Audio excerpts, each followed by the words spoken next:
नमस्कार दोस्तों आप सभी का हमारे इस चैनल में बहुत बहुत स्वागत है। दोस्तों आज हम पढ़ेंगे कक्षा 11 की केमिस्ट्री का चैप्टर नंबर 12। दोस्तों चैप्टर का नाम है कार्बनिक रसायन मूल सिद्धांत एवं तकनीकें। और दोस्तों इसके अंदर एक नया चैप्टर हम लोग पढ़ने वाले हैं जिसको टॉपिक के रूप में आप देख सकते हैं यहाँ पर मैकेनिज्म ऑफ ऑर्गेनिक रिएक्शंस या फिर क्रियाविधि कहते हैं उसे, है ना। मतलब कि पूरा नाम आप क्या बोल सकते हैं, कार्बनिक अभिक्रियाओं की क्रियाविधि। दोस्तों आज हम पूरी तरीके से अपनी बात रखेंगे केवल किसके विषय में, मैकेनिज्म ऑफ ऑर्गेनिक रिएक्शंस मतलब कि क्रियाविधि के बारे में। सबसे पहले दोस्तों हम ये बात करेंगे कि बताइए क्रियाविधि होती क्या है, और उससे पहले आती है ऑर्गेनिक रिएक्शंस। ऑर्गेनिक रिएक्शंस में एक बात है रिएक्शन की, ठीक है। मतलब सबसे पहले समझते हैं रिएक्शन क्या होती है। देखिए जैसे कि आप मान लीजिए कि सबसे पहले मान लीजिए कोई अभिकारक ए है, ठीक है, और उसकी अभिक्रिया हो रही है किसी अभिकारक बी से, ठीक है, और ये दोनों मिल करके क्या बना रहे हैं, ए बी। तो दोस्तों सबसे पहले ये आपको जानना जरूरी कि ये जो लोग मतलब कि जो पदार्थ आपस में अभिक्रिया कर रहे हैं, ठीक ना, इनको हम कहते हैं अभिकारक। क्या कहेंगे दोस्तों, अभिकारक। और इसको कहते हैं दोस्तों इंग्लिश में क्या बोलते हैं, रिएक्टेंट। क्या बोलेंगे, रिएक्टेंट। अब दोस्तों ये जब दूसरे से अभिक्रिया कर लेंगे ना, आपस में एक दूसरे से जब अभिक्रिया इनकी हो जाएगी, तब जो नया पदार्थ बनेगा ना उसको हम लोग कहते हैं उत्पाद या फिर कहते हैं प्रोडक्ट। क्या बोलते हैं दोस्तों, प्रोडक्ट, ठीक है। अब जानिए अगर आपसे कोई पूछे कि प्रोडक्ट क्या होता है तो आप बोलेगा किसी भी अभिक्रिया में जो नया चीज बनता है, नया पदार्थ बनता है ना, उसी को हम लोग क्या कहेंगे, प्रोडक्ट या उत्पाद। अब देखिए दोस्तों ये दोनों ही अभिकारक हैं, दोनों ही क्या है, अभिकारक। अब ये अभिकारक दो तरह का होगा, मतलब इनमें से ये भी अभिकारक है, ये भी अभिकारक है, लेकिन ये अभिकारक जो दोनों है ना, इनमें से दो चीज होगा। कोई एक आधार होगा, कोई एक आधार होगा और दूसरा क्या होगा, अभिकर्मक होगा। क्या होगा दोस्तों, अभिकर्मक। अभिकर्मक को कहते हैं रिएजेंट। क्या बोलेंगे, रिएजेंट। और इसको क्या बोलते हैं, सबस्ट्रेट। तो सबसे पहली बात हो गई कि आधार या सबस्ट्रेट किसे कहते हैं। फिर दूसरी बात आएगी कि अभिकर्मक या रिएजेंट किसे कहते हैं, ठीक है। तो दोस्तों बता दें कि किसी भी अभिक्रिया में भाग लेने वाले दो या दो से अधिक अभिकारकों में से, मतलब कि इस रासायनिक अभिक्रिया में इन दो अभिकारकों में से कोई एक अभिकारक जो सबसे पहले, मतलब कि इन दोनों में से कोई एक ऐसा जो सबसे पहले दूसरे पर आक्रमण करता है, उसे हम क्या कहेंगे, अभिकर्मक, ठीक है। और जिस पर आक्रमण होता है ना उसे क्या कहेंगे, आधार। मान लीजिए कि ये अभिक्रिया है जिसमें ए और बी दो पदार्थ हैं। ए सबसे पहले जैसे ही अभिक्रिया होने गई है, ए बी पर आक्रमण कर दिया, तब हम इसको क्या कहेंगे, आक्रमणकारी अभिकारक। क्या बोलेंगे, आक्रमणकारी अभिकारक, ठीक है, या आक्रमणकारी अभिकर्मक भी बोल सकते हैं, ठीक है। आक्रमणकारी मतलब अटैकिंग, रिएजेंट मतलब क्या हो गया, अभिकर्मक, ठीक है। ध्यान दीजिएगा इंग्लिश में क्या बोलेंगे, अटैकिंग रिएजेंट, ठीक है। और ए किस पर अटैक किया, बी पर, तो बी को हम कहेंगे आधार या हम कह देंगे सबस्ट्रेट, ठीक है। और जो ये प्रोडक्ट होता है ना, इसको हम लोग कहते हैं क्या, उत्पाद। लेकिन दोस्तों ये उत्पाद किससे किससे मिलकर बना है, आक्रमणकारी अभिकर्मक ए और आधार बी से। तो हम इसका दूसरा नाम बोल सकते हैं कि आधार और क्या, आधार और अभिकर्मक, क्योंकि इन्हीं दोनों से मिलकर बना है आधार अभिकर्मक सम्मिश्र, ठीक है। हम ऐसे कह सकते हैं इसको, ठीक है। अब देखिए दोस्तों होता क्या है कि ये जो क्रियाविधि है ना, क्रियाविधि में हम करते क्या हैं, क्रियाविधि में इन अभिकारकों के बंध टूटते हैं, ठीक है, और उसी का हम लोग अध्ययन करते हैं। क्रियाविधि में जब हम लोग किसी रासायनिक अभिक्रिया की क्रियाविधि पढ़ते हैं तो उनमें इन अभिकारकों का बंध टूटता है और उत्पाद के नए नए बंध बनते हैं। तो दोस्तों ऐसी प्रक्रिया जिसमें किसी रासायनिक अभिक्रिया में भाग लेने वाले अभिकारकों के बंध टूटे और उत्पाद के बंध बने, तो ऐसी चीजों का अध्ययन करना हम लोग क्या कहते हैं, उसे क्रियाविधि, मतलब कि उसी को मैकेनिज्म कहते हैं। अब मैकेनिज्म जब आप पढ़ना शुरू करेंगे तो इसके अंदर सबसे पहले बंध टूटेगा, जिसे हम कहते हैं बंध विदलन। क्या कहते हैं दोस्तों, बंध विदलन। मतलब सबसे पहली हेडिंग आपकी क्या हो गई, बंध विदलन। इसको कहते हैं हम लोग बॉन्ड फ्यूजन। क्या बोलेंगे दोस्तों, बॉन्ड फ्यूजन, FISSION। इसी को हम लोग क्लीवेज भी कहते हैं, या इसी को हम लोग कहते हैं घटिया लैंग्वेज में, मतलब एकदम से सरल भाषा में कहते हैं breaking of covalent bond. Breaking of covalent bond. देखिए दोस्तों, इसको हम लोग क्या क्या कहते हैं, लिख देते हैं यहीं पर, क्लीवेज। क्लीवेज मतलब देखिए स्पेलिंग थोड़ा सा मैच करा लीजिएगा, ठीक है, मिला लीजिएगा, गलत हो सकता है, ठीक है।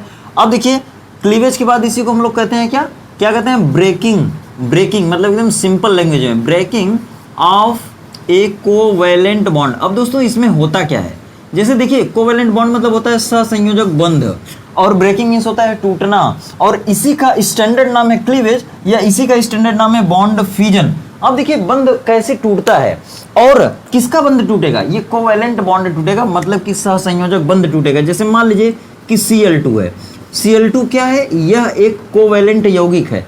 कोवेलेंट यौगिक मतलब सहसंयोजक यौगिक है। क्यों है, क्योंकि इसमें दो क्लोरीन परमाणु आपस में एक एक इलेक्ट्रॉनों की साझेदारी करके बंध बनाए हुए हैं। जब इन Cl2 में से बंध टूटेगा तो 2 Cl इसमें से निकलेंगे, 2 Cl निकलेंगे तो इस तरह से हो जाएंगे, ठीक है। अब देखिए इनके बीच कितने कितने बंध बने हैं, 2 Cl2 के बीच में कितने बंध बने हैं, एक एक।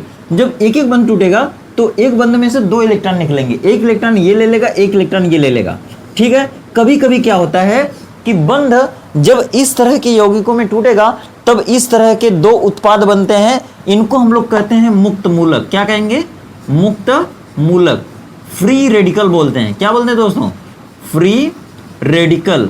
सबसे पहले पूरे लेसन का हम लोग इंट्रोडक्शन पढ़ रहे हैं, उसके बाद हम लोग धीरे धीरे एक एक टॉपिक को गहराई से पढ़ते हुए चलेंगे, ठीक है।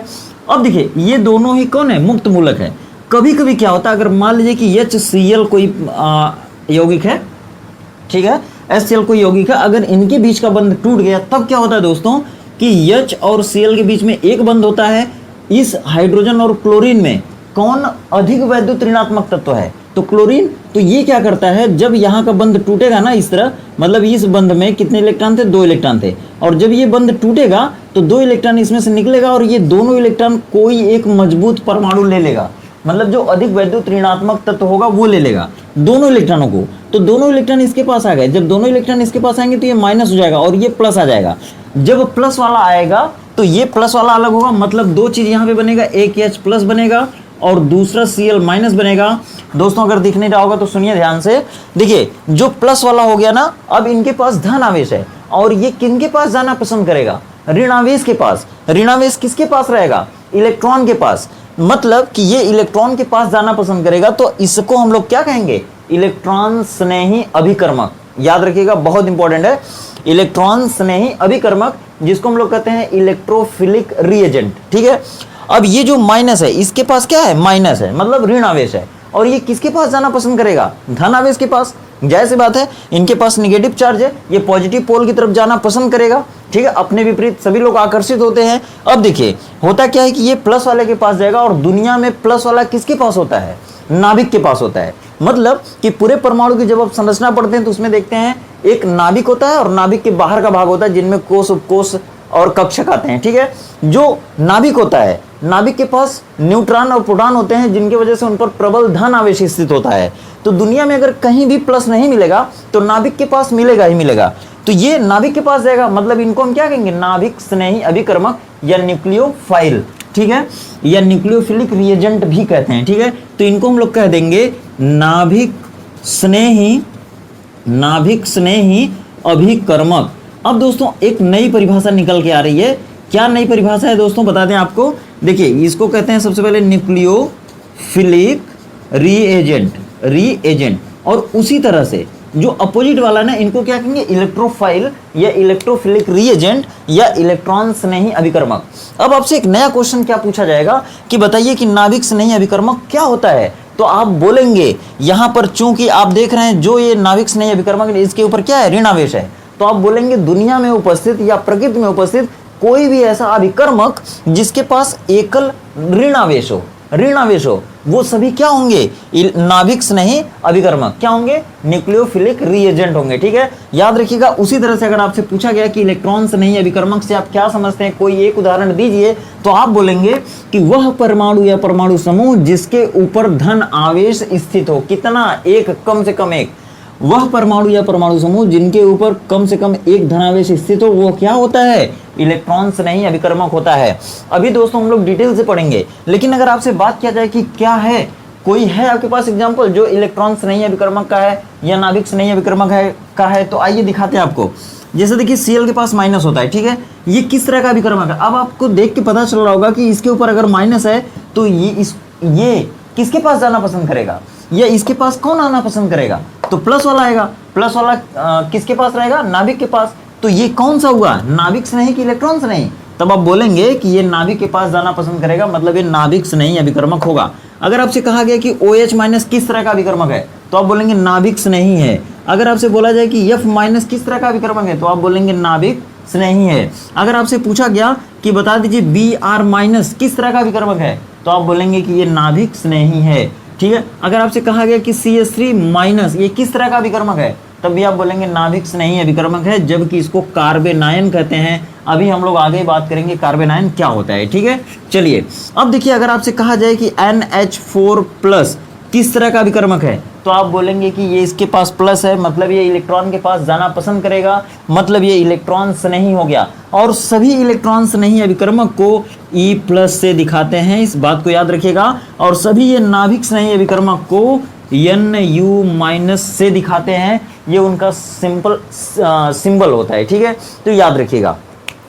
अब दोस्तों बात आती है कि ये बंध कैसे टूटता है, बॉन्ड फिजन कैसे होता है, ब्रेकिंग ऑफ कोवेलेंट बॉन्ड कैसे होता है। तो आइए आपको डिटेल से दिखाने की कोशिश करते हैं। दोस्तों देखिए, जैसे मान लीजिए कि ये जो बंध है ना, बंध का विदलन मतलब होता है बंध का टूटना। अब देखिए आपके पास कुल कितने तरह के बंध होते हैं, बंध तो बहुत तरह के होते हैं। सहसंयोजक होता है, आयनिक होता है, उप सहसंयोजक होता है, पराक्साइड बंध होता है, ग्लाइकोसिडिक बंध होता है, पेप्टाइड बंध होता है, मतलब तरह तरह के बंध होते हैं।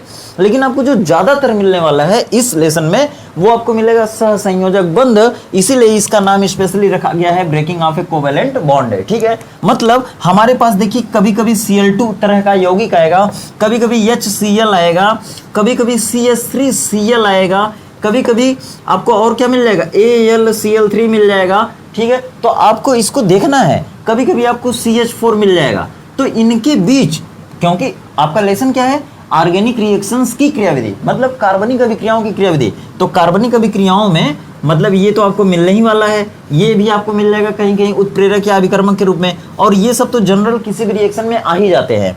तब आपको इनके बीच का बंध तोड़ना पड़ेगा, और जब तोड़ते हैं ना तो उसमें कुछ स्पेशल टर्मिनोलॉजी होती है, उन चीज़ों को हमको समझना होता है। जैसे कुछ चीज़ों को अगर हम आपको बताएं, तो जैसे देखिए कि ये क्या होता है, कहाँ पर इस तीर का प्रयोग करते हैं हम लोग, इनको क्या कहते हैं। तो दोस्तों सबसे पहले यही सुन लीजिए कि इनको कहते हैं हाफ कर्व एरो, अर्धवक्र तीर, हाफ कर्व एरो, ठीक है, अर्ध तीर, ठीक है। अब देखिए एक इस तरह की तीर होती है, इसको कब दिखाते हैं, तो आइए हम लोग अब चलते हैं बंध का विदलन। तो सबसे पहले आपको बता दें कि विदलन दो तरह का होता है, ठीक है, इसको विदलन भी लिख सकते हैं और बंध विदलन भी लिख सकते हैं। एक होता है समांगी विदलन, दूसरा होता है विषमांगी विदलन, ठीक है, विषमांगी विदलन। अब दोस्तों आपको मालूम हो रहा होगा कि विषमांगी विदलन से क्या तात्पर्य है और समांगी विदलन से क्या तात्पर्य है। जैसे मान लीजिए कि विदलन को कहते हैं फीजन, क्या कहते हैं, फीजन। अब इनको क्या कहते हैं, इनको कहते हैं होमोलिसिस, या फिर कहते हैं होमोलिटिक बॉन्ड फिजन, ठीक है। इनको क्या कहते हैं, इनको कहते हैं हेटेरोलिसिस, क्या कहेंगे, हेटेरोलिसिस या हेटेरोलिटिक बॉन्ड फिजन, क्या बोलेंगे, हेटेरोलिटिक बॉन्ड फिजन। अगर आपसे कोई पूछे कि अगर कहीं समांगी विदलन हो गया तो समांगी विदलन के बाद क्या बनते हैं, तो आपको बताना है कि हमेशा क्या बनेंगे भाई, मुक्त मूलक, क्या कहते हैं इंग्लिश में, फ्री रेडिकल, क्या बनेगा, फ्री रेडिकल। अगर दोस्तों आपसे बात किया गया कि विषमांगी विदलन के बाद क्या बनता है, तो आप बोलेंगे नाभिक स्नेही या इलेक्ट्रॉन स्नेही अभिकर्मक बनते हैं। और इन दोनों ही अभिकर्मक को हम लोग क्या कहते हैं, तो आयन कहते हैं, चाहे वो धन आयन हो चाहे ऋण आयन हो। सभी धनावेशित परमाणु या परमाणु समूहों को हम लोग क्या कहते हैं, इलेक्ट्रॉन स्नेही अभिकर्मक। और सभी ऋणावेशित परमाणु या परमाणु समूहों को हम लोग क्या कहते हैं, नाभिक स्नेही अभिकर्मक। तो चलिए अब हम बात शुरू करेंगे समांगी विदलन कहाँ होता है और किस तरह से होता है, इसके क्या उदाहरण है, ठीक है। और विषमांगी विदलन कहाँ होता है, इसमें किस तीर का प्रयोग करते हैं, और इस विदलन के बाद क्या बनते हैं, आयन बनते हैं कि नाभिक स्नेही अभिकर्मक बनते हैं। उन चीजों को हम लोग डिटेल से डिस्कस करने की कोशिश करेंगे। तो आइए वो भी देखते हैं।